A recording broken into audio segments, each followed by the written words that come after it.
and this is something I always tell my students, like, we all have the same 12 notes, and all the chords that ever could have been thought of exist. And so, and have so for a long time.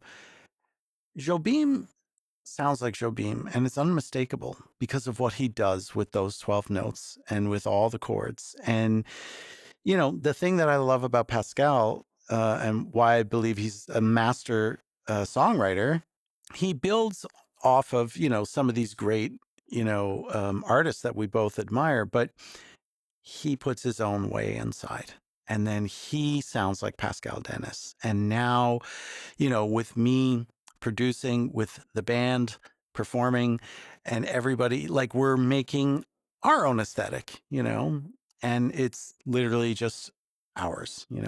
Well, I mean, our band, our whole project is our enterprise is about springing into the future from the past. We have these geniuses, these giants, and we're standing on their shoulders, as they say, but we're springing into the future based on them. And I think that's what they would want.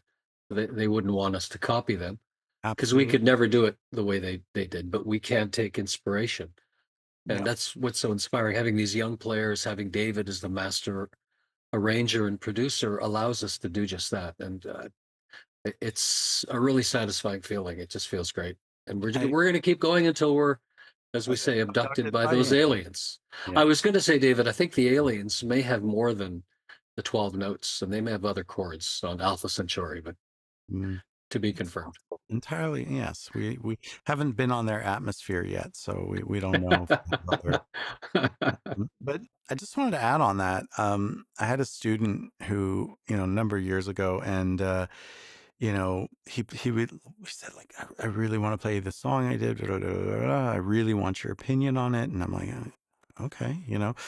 So I listened to a song, and it was just amazing, man. I was just like, whoa, this is really good. And he's like, so you like it? And I'm like, yes, I like it. It doesn't matter if I like it or not, but it's very well done. But yes, I happen to like it. He's like, I stole from your Captain America soundtrack. It's all from your soundtrack. And I'm like, what? He's like, it's true. I stole it from your soundtrack. And I'm like, he's like, are you mad? And I'm like, I couldn't be more proud. because you may have stolen it from me, but you made it your own. You made it yours. If I could just build on David's point, there's only one story, or there are only actually 10 to 12 stories, for example.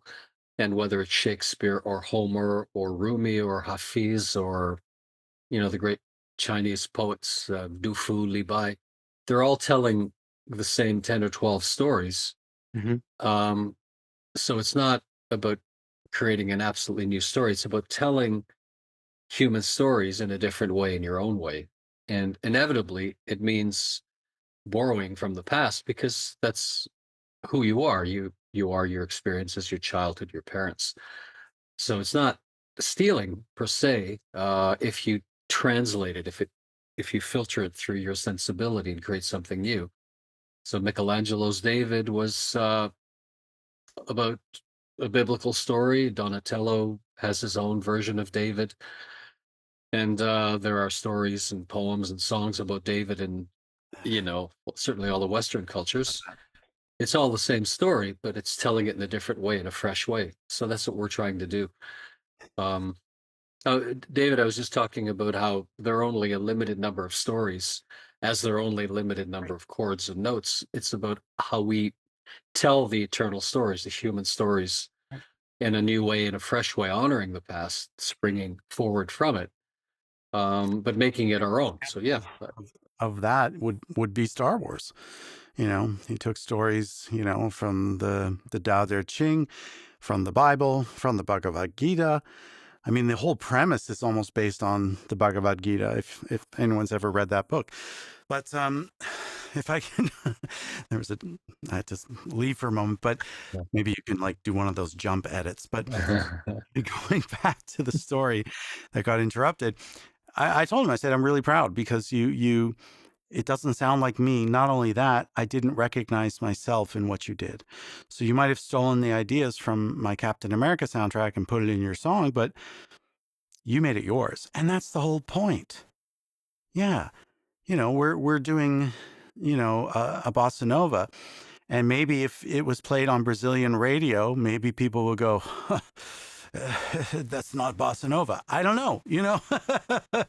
Maybe I'm violating some rules because actually there are rules, like really strict rules about, where you place a rhythm. Actually, in Afro-Cuban music, there's something called the clave, and basically that dictates what literally everybody in the band does. And there's four different varieties in something like a mambo. And clave, it just comes from like chiave, which means key. So it's literally a key. And it's like everybody knows what the key is, not key like, A minor, not that key. Like clave key, like dictates the actual what everybody in the band does. So yeah. Well, we have a lot of listeners in Sao Paulo and in Rio de Janeiro, So to maybe we Vim's didn't home city. maybe we So didn't mess it up. we're very appreciative. Thank you. And please do not kill us if we don't do it quite right.